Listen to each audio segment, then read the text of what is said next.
Oke.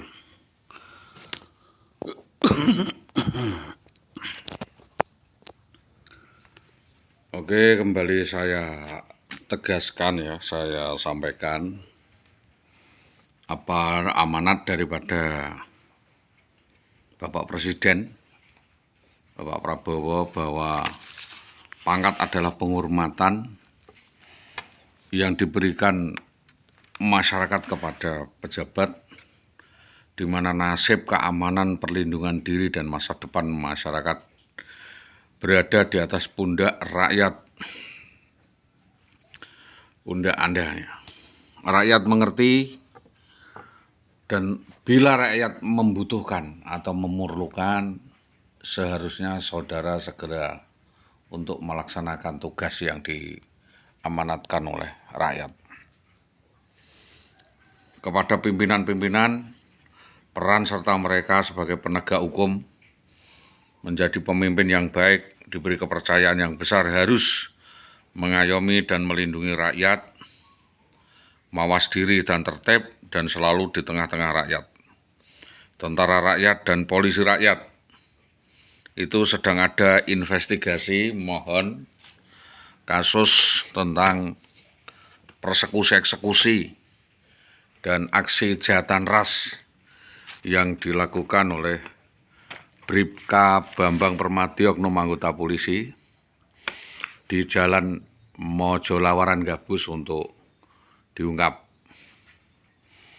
Dalam hal ini melibatkan 3 instansi, yaitu Dinas Pendidikan, Instansi Pemerintahan Pemda, dan kepolisian. Jadi 3 fungsi birokrasi, fungsi administrasi, dan fungsi penegakan hukum.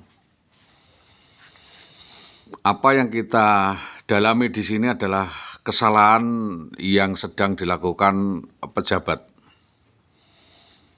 Maka himbauan kami kepada atasan saudara IWW yang pertama adalah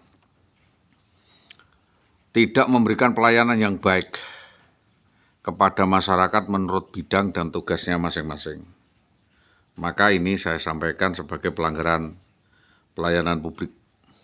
Yang kedua adalah tidak menjadi teladan yang baik bagi warga negara di dalam masyarakat. Karena di dalam masyarakat ada peraturan yang tidak tertulis, yaitu ketertiban, keharmonisan bermasyarakat. Itu ada aturannya. Jadi kalau ada perempuan dalam keluarga diingatkan suami, maka tidak boleh membalas dengan sedemikian rupa. Yang keempat adalah sebagai PNS tidak memberi contoh keteladanan yang baik kepada bawahan. Yang kelima, tidak memperhatikan dan menyelesaikan setiap laporan yang diterima mengenai pelanggaran disiplin yang dilakukan anak buahnya. Yang selanjutnya langsung ketujuh adalah melakukan suatu tindakan pengabaian, pengecohan, penghinaan, atau dengan sengaja menghindari pelayan publik, tidak melakukan suatu tindakan yang dapat berkaitan dengan menghalangi atau mempersulit satu pihak yang dilayani sehingga mengakibatkan kerugian pihak yang dilayani. Jadi kami membutuhkan pelayanan. Ini faksi utama. Yang ke-12, tidak bertindak sewenang-wenang kepada bawahan dan yang tidak mempunyai penghasilan tersendiri. Maka perlu teguran atau pemanggilan atas pelanggaran serius PP nomor 1081, yaitu berkaitan dengan rapak cerai ya, PNS pria maupun wanita yang telah bersuami melakukan hubungan intim dengan teman kerja atau orang lain yang bukan PNS, mengakibatkan dia hamil atau dipersamakan hidup bersama, maka ini faedah pasal 17 PP 10 tahun 1983, bisa dipecat dari PNS bila hamil dan punya anak. Yang keenam, bahwa PNS wanita ini diduga telah bersuami namun melakukan perkawinan lagi dengan laki-laki lain di bawah tangan. Jadi melakukan perkawinan di atas perkawinan. Kawin gendak, jadi kawin dengan suaminya itu hanya sebagai lambang perkawinan, sementara dia melakukan hubungan dengan orang lain. Mohon untuk diteliti. Ini atas pengakuan masyarakat bahwa ada orang lain yang masuk di sana.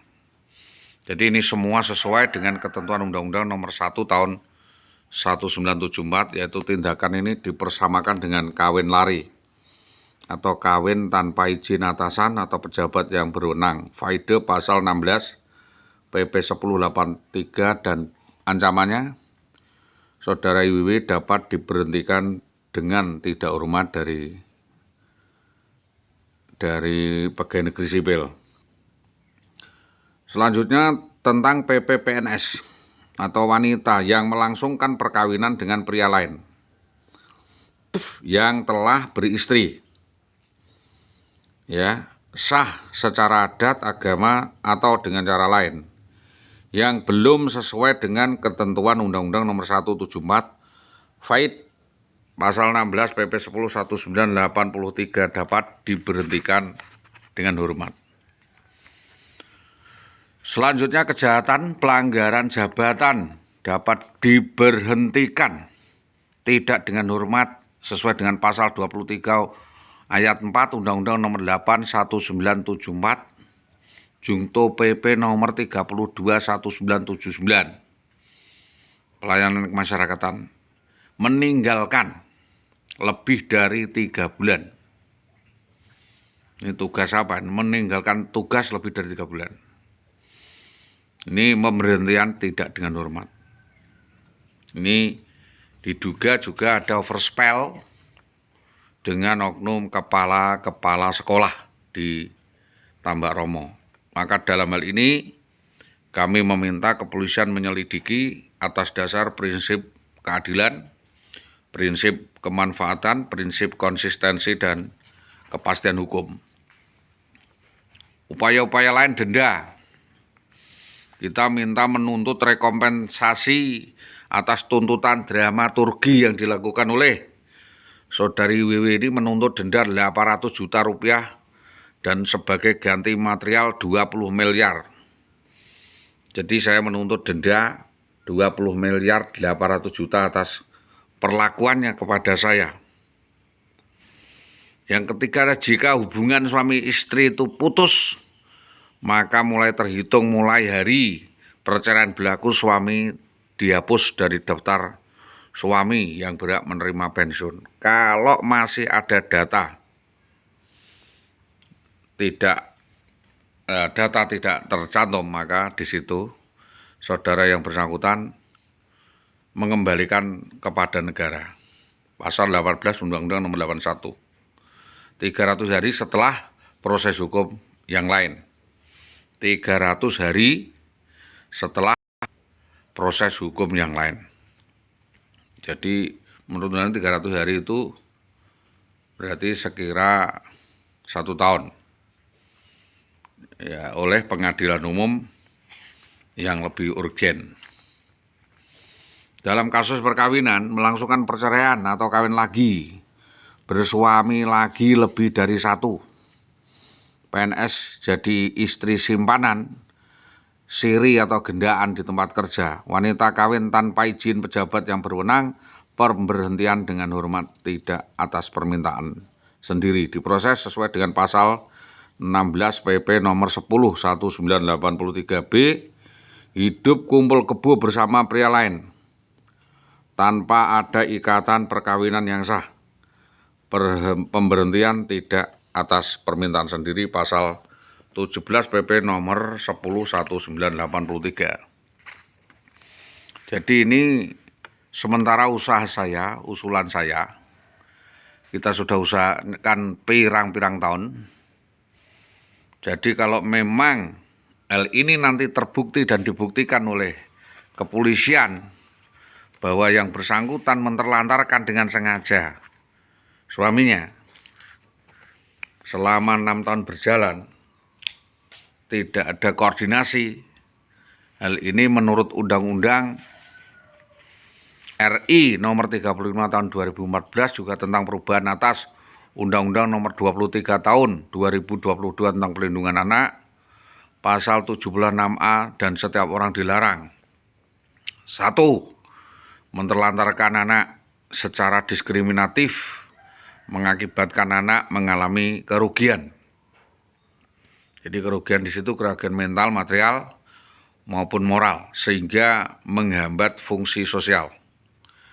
Yang kedua adalah memperlakukan anak seolah-olah disabilitas atau bawah umur secara diskriminatif.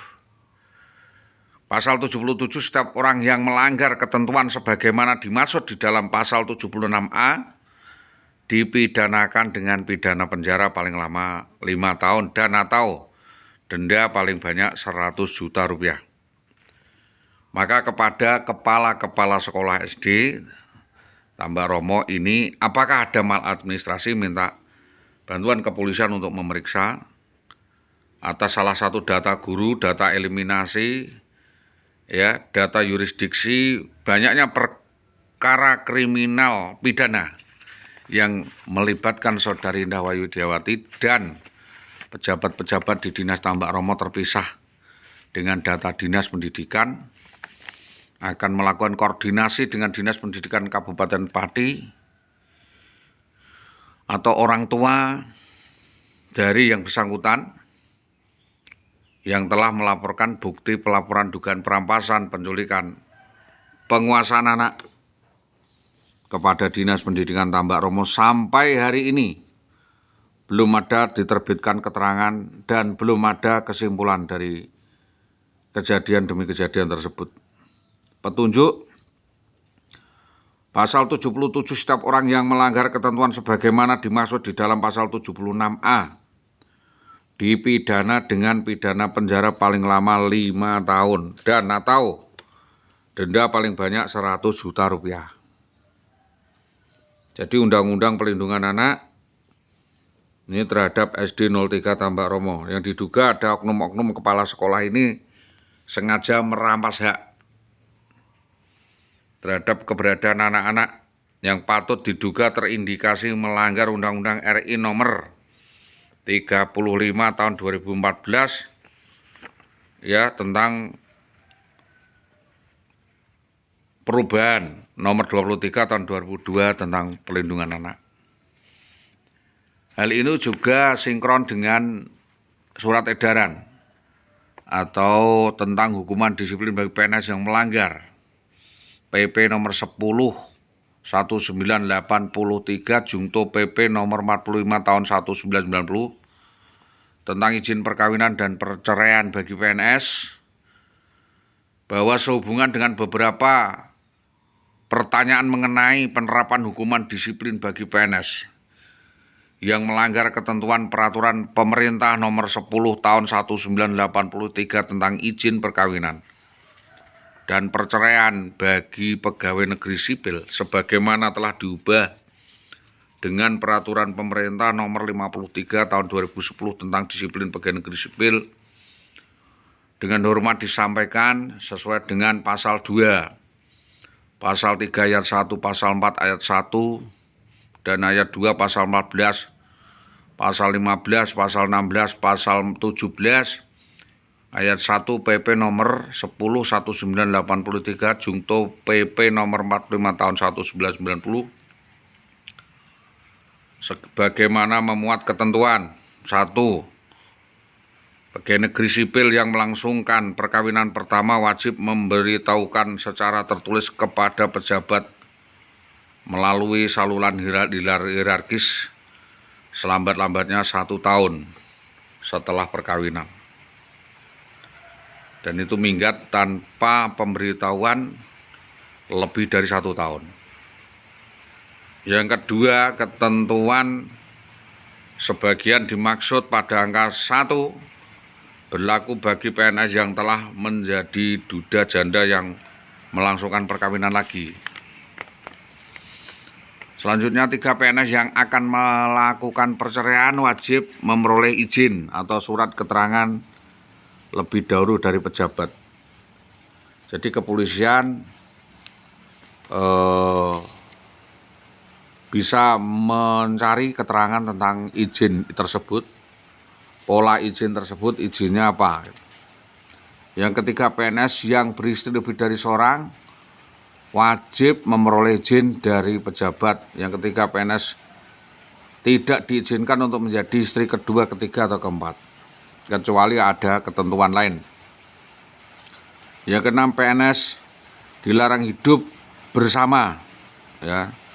Kalau wanita dengan pria lain yang bukan suaminya sebagai suami istri tanpa ikatan perkawinan yang sah, ini sudah dilakukan.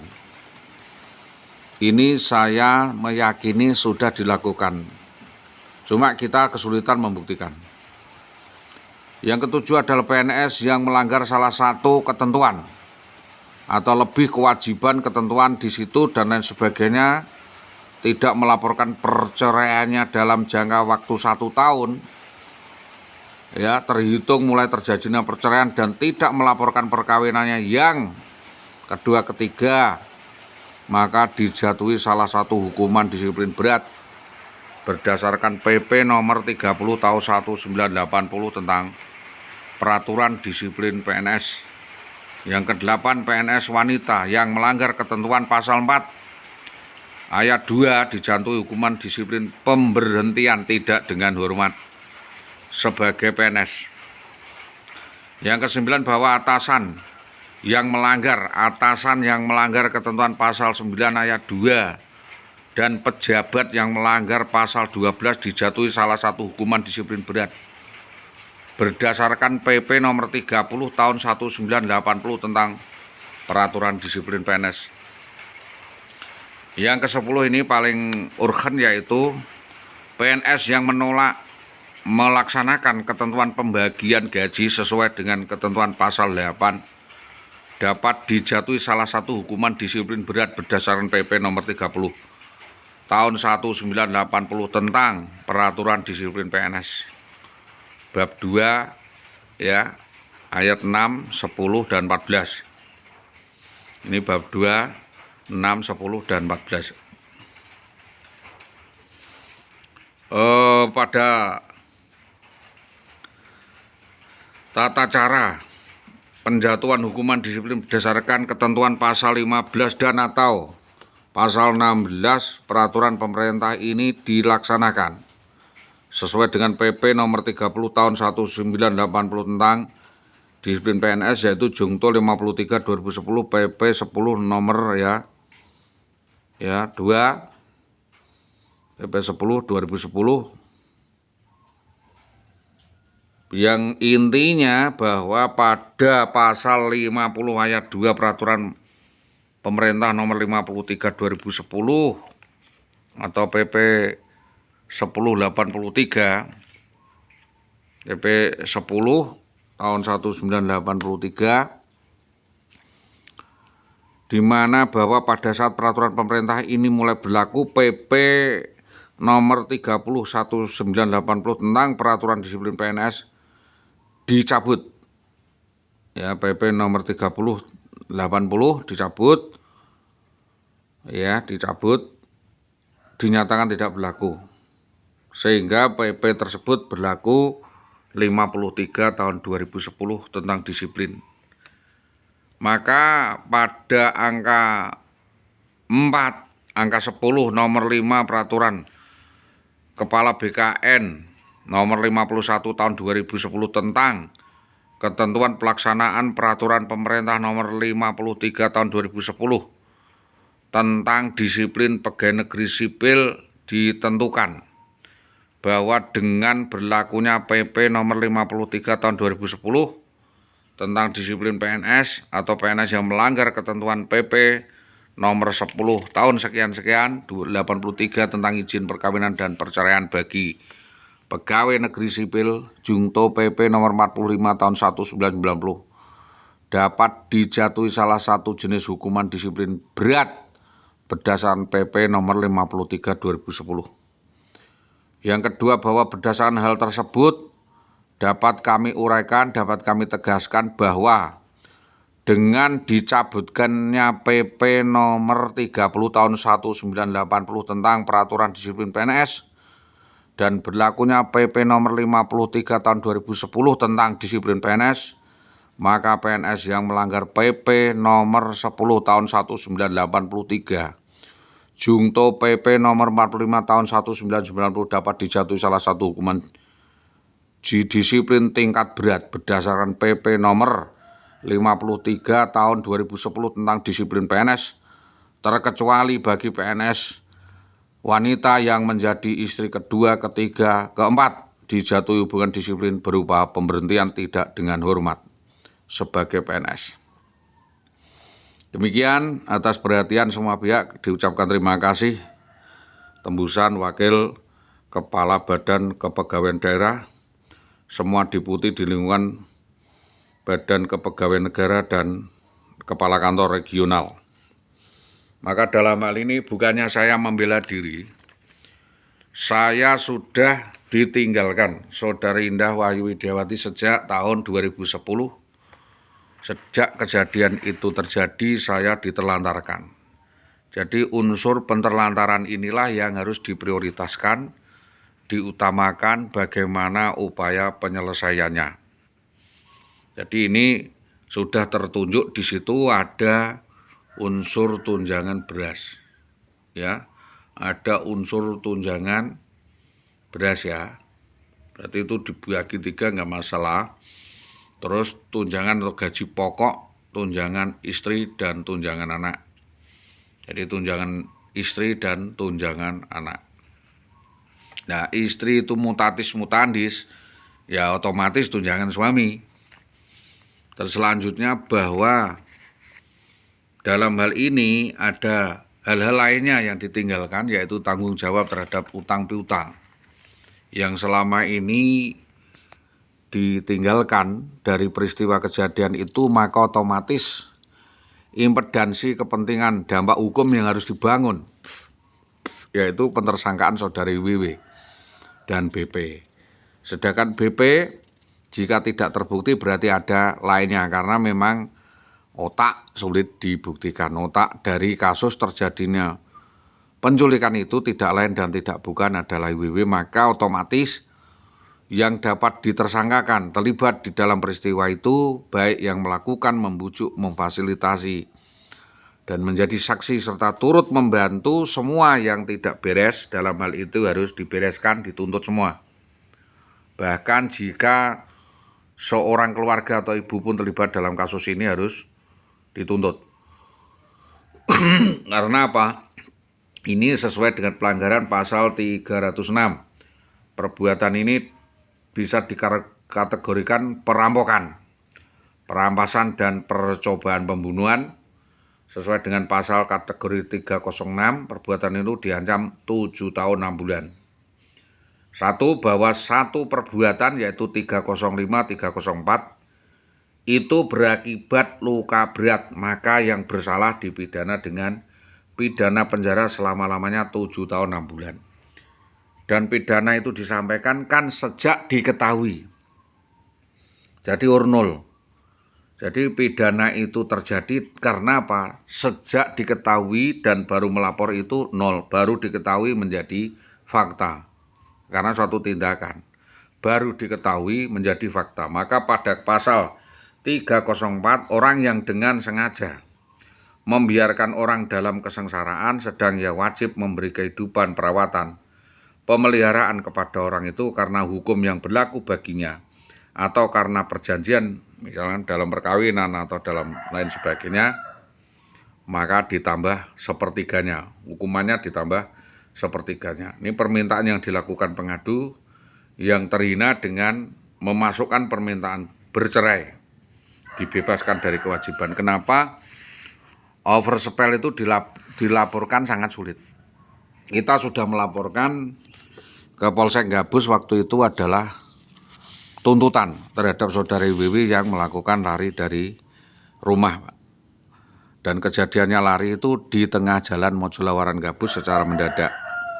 Maka dalam hal ini tuntutannya adalah tuntutan pengembalian al-haq, insentif tunjangan seorang suami, dan hak-hak budgeter lainnya mengikat yang diperjanjikan di Dinas Pendidikan.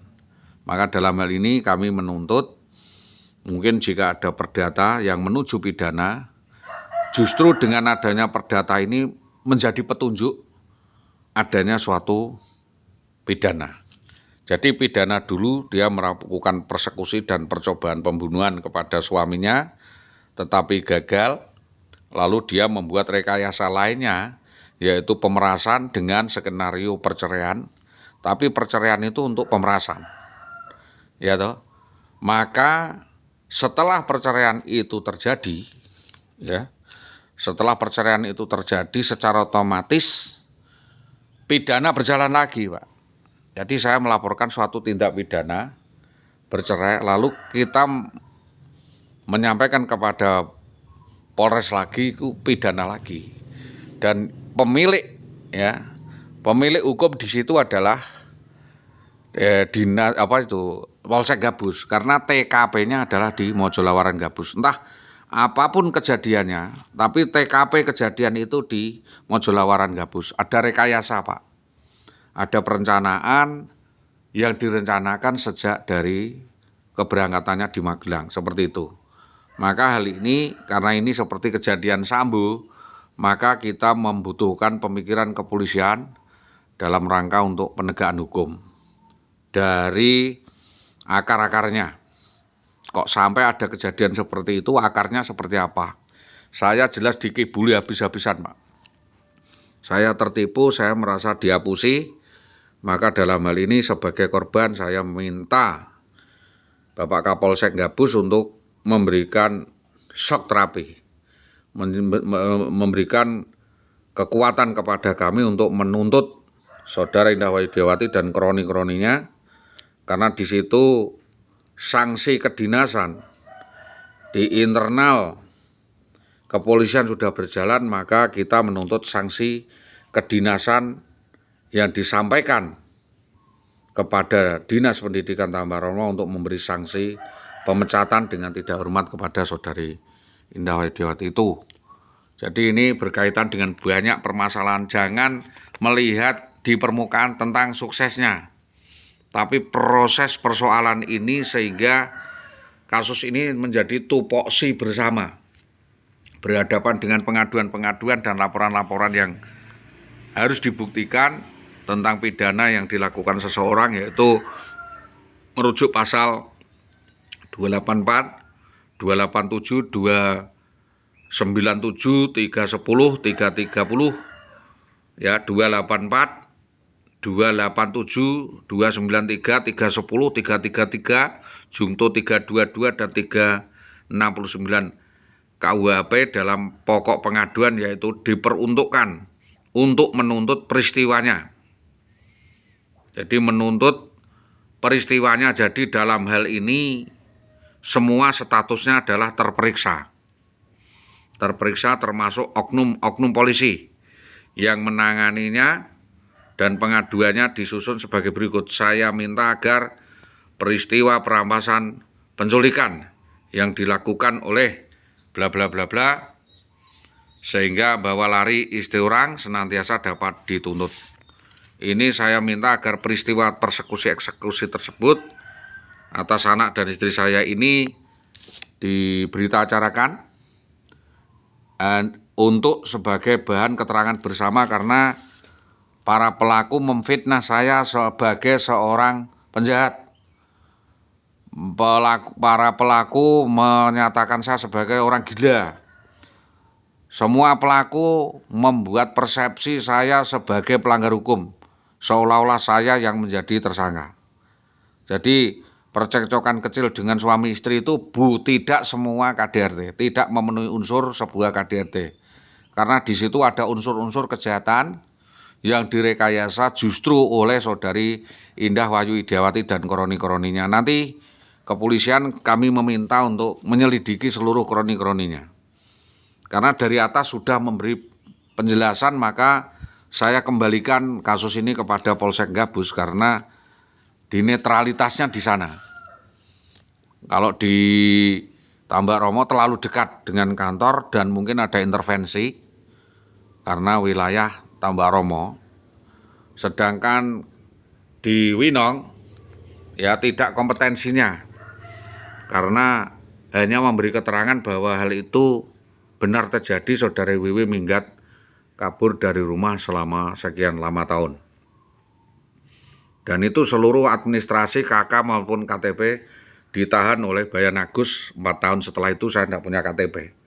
Jadi diduga kasus penculikan, perampasan, dan aksi brutal, arogan, anarkisme di Jalan Mojolawaran Gabus ini melibatkan banyak pihak. Ada dari unsur RT, RW, desa, dan pemerintahan.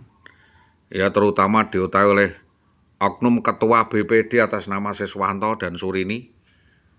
Keterlibatan kami tua atau seorang perangkat desa atas nama Subi dan keterlibatan saudara Semi, karena memang waktu itu sebulan terakhir sebelum kejadian itu sudah ada ancaman, sudah ada warning bahwa nanti ada BPD ya yang akan tersangkut perkara polisi begitu.